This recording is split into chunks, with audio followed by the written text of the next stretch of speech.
जय हिंद साथियों और सभी भावी कर्मचारियों को मेरा नमस्कार।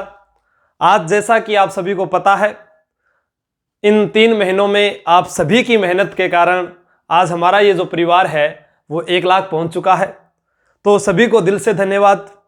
और पहले उन सभी को मैं धन्यवाद अर्पित करूंगा जिन्होंने मेरा सहयोग किया और यहाँ तक पहुँचा दिया। तो इस कड़ी में जो सबसे पहले शामिल हैं वो है तो सिर्फ और सिर्फ ये विद्यार्थी जो तैयारी कर रहे हैं। अगर ये नहीं होते तो शायद ये परिवार इतना बड़ा नहीं होता। दूसरी बात, इस YouTube चैनल के बारे में आपको बताऊं तो दोस्तों, जब सरवाड़ थाने में मैं पोस्टेड था तो वहाँ संकल्प क्लासेस केकड़ी, वहाँ से कुछ विद्यार्थियों ने कहा तो इसकी शुरुआत की मैंने। उसके बाद धीरे धीरे जहाँ जहाँ मार्गदर्शन के रूप में मैंने कार्य किया वहाँ विद्यार्थियों को पता चलता रहा और सभी का अच्छा सहयोग रहा, चाहे वो अजमेर हो, चाहे गंगानगर हो, चाहे सीकर हो, झुंझुनू हो या बाड़मेर जोधपुर, ठीक है, सभी विद्यार्थी जुड़ते रहे। आज इसमें जो आगे की कड़ी में जो धन्यवाद अर्पित करता हूँ वो है सुभाष जी चारण सर, जिनके कारण कि मैं उनके YouTube के माध्यम से इतने बड़े एक प्लेटफॉर्म पर आया और इतने विद्यार्थियों से जुड़ा। उसके बाद में संकल्प क्लासेज बाड़मेर, प्रेम जी, राजपुरोहित सर, उनके द्वारा भी बहुत सहयोग रहा और मार्गदर्शन मिलता रहा।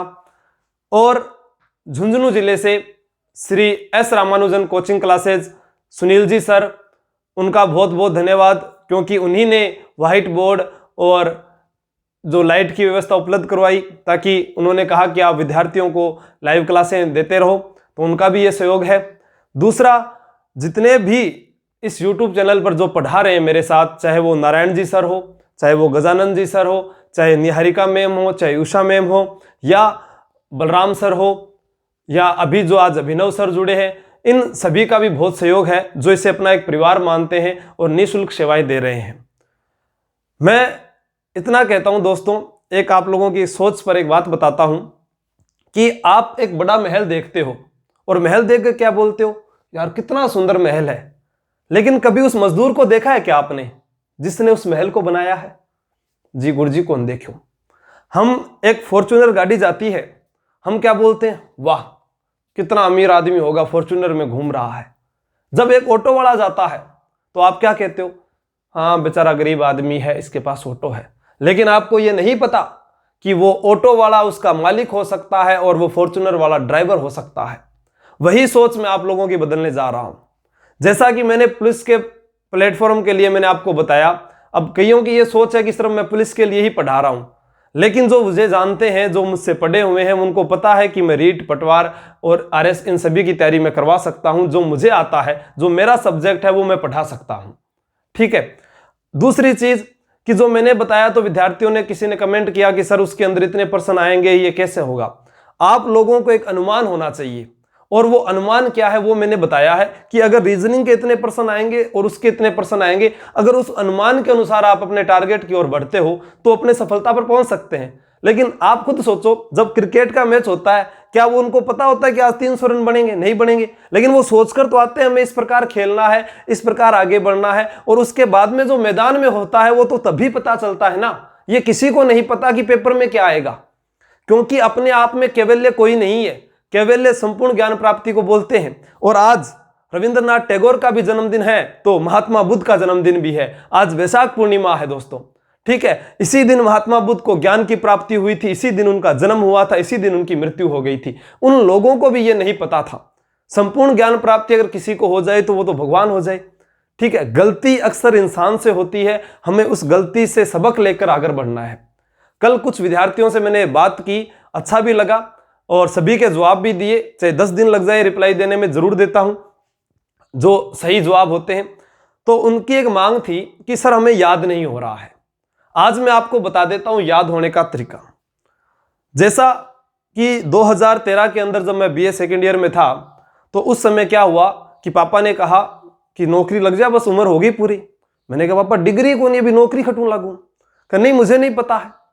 तो मैंने क्या किया, उसी समय सिक्योरिटी गार्ड का कार्य करना शुरू कर दिया। बिताने सुनने तो अच्छा है कि कोई काम कर ले, ताकि घरवाले कहें भी काम कर रहा है।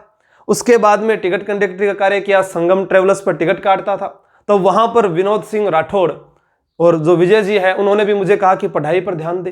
तो उनसे भी बहुत ऐसे मनोबल मिलता है कि आप पढ़िए। और जो उस ट्रेवलर्स लाइन में जितने भी वो ड्राइवर कंडक्टर थे साथ वाले, आप बेशक उनसे पूछ लेना। मैं जब उनसे सफर करता था उनके साथ, तो मैं उनको सिर्फ जीके सुनाया करता था, भाई ऐसा पृथ्वी गोल है, इस पर ऐसा है, ये राजा था महाराजा। वो ये कहते थे हमें क्या फायदा है, उन्हें फायदा हुआ या नहीं हुआ, लेकिन मुझे फायदा हो गया।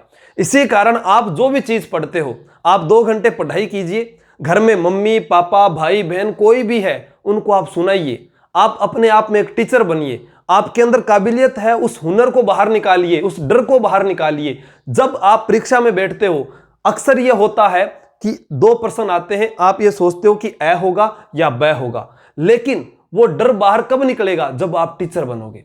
आप अपने आप को टीचर मानिए। ये मेरी जो सारी टीम है वो एक अपने आप में टीचर है। वो अपने आप को ये सोचकर माने कि मैंने जो पढ़ा है वो मैं किसी को सिखाऊंगा। जब आप सिखाओगे तो आप किसी को गलत कभी नहीं सिखा सकते, क्योंकि हर टीचर अपने आप में सही है। वो अच्छा पढ़ाने की कोशिश करता है, वो गलत पढ़ाने की कोशिश कभी नहीं करेगा। और जब आप सही पढ़ाने लगे तो आपको सब कुछ याद हो जाएगा। टाइम टेबल क्या बनाना होता है, कोई भी टाइम टेबल नहीं है। सुबह आज उठाया, उसको पढ़ा और उसको सुना दीजिए, फिर पढ़ा फिर सुना दीजिए, फिर उसको बार बार लिखिए। जितना ज्यादा लिखोगे उतना अभ्यास होगा ना। कोई कहता है सर 7 दिन पढ़ता हूं याद नहीं रहता है। याद कैसे रहेगा भाई? 7 दिन, अगर मैं 10 दिन पढ़ाई छोड़ दूंगा तो मुझे ही नहीं याद रहेगा। तो याद तो किसी को नहीं रहता है, लेकिन उनके साथ लगातार जुड़े रहना है। अगर एक चीज और सोच लो कि हम जो पढ़ाई कर रहे हैं, पढ़ाई करते हैं, पढ़ाई की कोई उम्र नहीं होती, उसको लगातार पढ़ते रहिए आप। जब तक आपको मौका मिले अच्छी किताबें पढ़ते रहिए, नॉलेज बढ़ता ही जाएगा, वो नुकसान नहीं देगा। ठीक है, तो ये चीज आप जरूर आजमा लेना। और जो आपके सवाल हो, जो आपके मन में शंका, वो मुझे बता देना। दूसरी बात, जितना मेरे पास समय होगा मैं उतने ही वीडियो प्रोवाइड करवा पाऊंगा। आप घबराएं नहीं। मैं बार बार कह रहा हूं कि अभी मेरे पास ना तो ऐसा कोई बोर्ड है, ना ऐसी कोई सुविधा है कि मैं लगातार लाइव लेकर आपको पढ़ा सकूं। लेकिन जिस दिन ये सुविधा होगी उस दिन मैं आपको 5 घंटे की क्लास लेकर पढ़ाऊंगा। कोई फर्क नहीं पड़ता है, 10 घंटे तक लगातार पढ़ा सकता हूं, तो आपको मैं पढ़ा दूंगा। तो कोर्स जितना मेरे से होगा मैं वो करवा दूंगा। डिपेंड नहीं रहना है मेरे पर, डिपेंड नहीं रहना है मेरे पर, ये बोल रहा हूं। आपको अपने आप पर विश्वास रखना है, क्योंकि डिपेंड कौन होता है? जब अपने कंधे पर लेके जाते हैं वही डिपेंड होता है, क्योंकि उसे अब कोई नहीं सहारा, उसका सहारा फिर हम ही बनते हैं। तो आप अपना सहारा खुद बनिए, अपना आत्मविश्वास खुद बनिए। खुद में ये सोचिए कि मैं ये कर सकता हूं और ये मुझे कर कर रहना है, आज नहीं तो कल। ठीक है। और लास्ट में उन सभी पुलिस कर्मचारियों को भी मैं धन्यवाद दूंगा जिन्होंने मुझे सहयोग किया और इस मुकाम तक पहुंचाया। और आगे भी आशा आपसे यही करता हूं कि ये जो आपका एक परिवार है, ये यूट्यूब चैनल नहीं है। कुछ लोगों की ये भी सोच है कि पता नहीं यूट्यूब पर कितने रुपए कमा रहे हैं। उन विद्यार्थियों को मैं बोल रहा हूं, आप यूट्यूब चैनल ना बनाइए, पहले अपना भविष्य सुधारिए। आपके भविष्य से बढ़कर कुछ भी नहीं है। अगर आप सरकारी सेवा में लग जाते हो, उसके बाद में आप चलाइए, कोई दिक्कत नहीं है। उसके बाद आपके पास एक ऑप्शन तो होगा ना, अभी सैलरी तो आ रही है तो आप बढ़ा सकते हो। लेकिन आप आज ही इस YouTube के जाल में फंस जाओगे तो रोजाना यही रहता है कि पता नहीं आज कितने लोग जुड़ेंगे, कितने व्यू आएंगे, कौन शेयर करेगा, कौन नहीं करेगा। तो उन चीजों से बचने के लिए आप पहले पढ़ाई कीजिए, अपना भविष्य बनाइए, उसके बाद आप ना लोगों को मार्गदर्शित कीजिए, क्योंकि आपसे वही प्रेरणा लेंगे।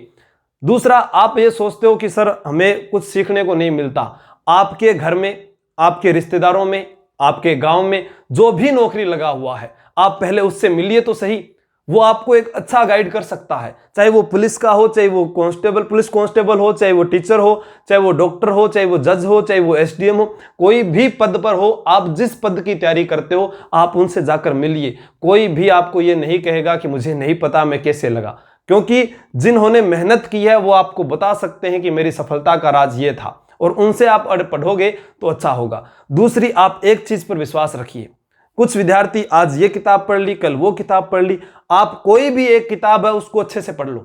उस एक किताब को जब अच्छे से याद कर लेते हो तब दूसरी किताब उठाइए, और किताब याद होने के बाद में आप उनको बोल दीजिए। जैसे मेरे पास ये किताब है, ठीक है, ये IAS की किताब है, सामान्य अध्ययन निबंध प्रश्न विश्लेषण इसमें लिखा हुआ है, आप देख सकते हो। ठीक है, ये IAS मुख्य परीक्षा में लगती है। तो आप इसमें क्या करोगे कि उनको बोलो भाई ये किताब उठा लीजिए, और जो मर्जी जहां से कुछ पूछना है आप वहां से पूछ लीजिए। आपको क्या दिक्कत है कि कुछ भी पूछे। जब ये किताब आपने उसको पूरी सुना दी, ठीक है, उसके बाद आप उसको बोलिए कि मैं दूसरी किताब याद करता हूं, अब ये चीज सुनाऊंगा, ठीक है, तभी आपकी अच्छी तैयारी होगी। घबराना नहीं है। करंट अफेयर के लिए लोगों ने पूछा कि सर कैसे तैयार करें, आप करंट अफेयर बनाइए, उसके बाद आप कोई वीडियो देखिए, उसमें मिलान कीजिए कि जो आपने सोचा था कि वो वीडियो वाला उतना ही सोच रहा है क्या, तब आपको पता चलेगा कि आपकी और उस टीचर की सोच अगर एक जैसी है तो आगे आने वाले समय में आपके सारे प्रश्न वहां मिल रहे हैं तो वो बाकायदा पेपर में मिलेंगे। अपने से कमजोर किसी को ना समझे। कई ऐसे सोचेंगे मेरी तैयारी बहुत अच्छी है, मैं आगे निकल जाऊंगा, क्योंकि आपने खरगोश और कछुआ की कहानी सुनी होगी। बहुत से वो खरगोश आप लोगों से आगे है, और जैसा कि आपने इन 3 महीनों में से 1 लाख तक पहुंचा दिया, उसी प्रकार वो लोग 6 साल से तैयारी कर रहे हैं, कोई 5 साल से तैयारी कर रहा है, कोई 3 साल से तैयारी कर रहा है। आपको 3 महीने में वो तैयारी करके दिखानी है। वो कछुआ बनकर दिखाना है कि वो जब खरगोश दौड़कर थक गया था तो वो धीरे धीरे निकल गए थे और किसी को पता भी नहीं चला था ये हो क्या गया। रात को पढ़ना चाहो रात को पढ़ो, दिन में पढ़ना चाहो दिन में पढ़ो। एक ही बात बोलता हूं, पढ़ाई के साथ कोई समझौता नहीं होना चाहिए किसी भी प्रकार से। अगर कोई घर पर भी काम कहता है तो एक बार उनको बोल दीजिए कि ऐसा काम मैं अभी नहीं कर सकता, मेरी पढ़ाई खराब हो रही है, जब समय मिलेगा मैं ये काम भी कर दूंगा। और अगर आप समझौता नहीं कर सकते तो ये मान लीजिए कि आप सफलता के असली मुकाम पर हो। और दूसरी चीज, जैसा मुझे कुछ लोगों ने डिमोटिवेट करने की कोशिश की, मुझे नेगेटिव कमेंट करके बोला कि ये आप, एक विद्यार्थी एक ने बोला कि आप कोई आईपीएस थोड़ी हो जो रीट के बारे में बता रहे हो, कांस्टेबल ही हो। तो मैं उनको भी एक जवाब देना चाहता हूं। मेरे इन प्यारे विद्यार्थियों ने लगभग जो नेगेटिव कमेंट आए उनको सबको सबक सिखाया है। फिर भी मैं आपको बता देता हूं कि मैं आईपीएस नहीं हूं, चाहे मैं कुछ भी मुझे नहीं पता, लेकिन मुझे इतना जरूर पता है कि जो इसका मैं बता रहा हूं उसमें मैं गलत नहीं बता रहा हूं। और आप अगर लगातार इसमें जुड़े रहते हो तो मैं ये साबित करके भी दिखा सकता हूं इसी आने वाली भर्ती में कि इस YouTube चैनल से कितने विद्यार्थियों का सिलेक्शन होता है, और उन सभी की फोटो मैं यहां लगाऊंगा। और दूसरी, आज ये लास्ट बात आपको बोलता हूं कि आप एक छोटी छोटी वीडियो बनाकर मुझे भेजें कि आपने आज तक इस चैनल के माध्यम से क्या पढ़ा, कैसा आपको सीखने को मिल रहा है और क्या आप आशा करते हो। क्योंकि आपका चयन होगा तभी आपसे 2 लोग और प्रेरित होंगे, और हमें उन्हें ही प्रेरित करना है। जो युवा पीढ़ी नशे के आदि में रहकर या किसी गलत कार्यों में रहकर भटक रही है, हम उन लोगों को अपने साथ लेकर आएंगे ताकि हम अच्छा एक राष्ट्र का निर्माण कर सके, हमारे साथ अच्छे एक पढ़ाई वाले विद्यार्थी तैयार हो सके, ताकि हम जीवन में कभी कोई ऐसा कोई संकट आता है या कोई ऐसी बात रखी जाती है या कोई विद्यार्थी जो पढ़ाई नहीं कर पाता है, हम उन लोगों के लिए एक सुविधाजनक कोई भी चीज़, किसी को किताबें प्रोवाइड करवा सकते हैं, किसी को नोट्स प्रोवाइड करवा सकते हैं, उनकी हेल्प कर सकते हैं। वो कब होगा? जब आपका चयन होगा। तो मैं आपसे सभी से यही अनुरोध करता हूं कि पढ़ाई कीजिए, उसके साथ कोई समझौता नहीं है, चाहे आपके रास्ते में कुछ भी आ जाए। आप वीडियो शेयर करते हो, लाइक करते हो, कमेंट करते हो। अगर आपको ये लगे कि आपका समय फिर भी खराब हो रहा है तो मैं आपको कह रहा हूं मुझे उनकी जरूरत नहीं है। आप लोगों का सिलेक्शन हो जाएगा उस दिन ये लाइक कमेंट शेयर एक दिन में बढ़ जाएंगे, क्योंकि आपने देखा है कि एक दिन में लोग स्टार बन जाते हैं और एक दिन के अंदर ही वो डाउन आ जाते हैं। ये फर्क होता है, क्योंकि सचिन तेंदुलकर अगर अच्छा खेलता था तो आप लोगों ने वाह वाह वाह वाह की थी, लेकिन वो आउट हो जाता तो आप कहते थे आज तो मैच हरा दिया। तो ये तो सोच है, हम किसी को खुश नहीं रख सकते इस दुनिया के अंदर, ठीक है। तो सभी भावी कर्मचारियों को मेरा नमस्कार और सभी को तहे दिल से शुक्रिया जो इस प्लेटफॉर्म पर मेरे साथ जुड़े, जिन्होंने सहयोग किया, उन सभी का धन्यवाद। जय हिंद, जय भारत।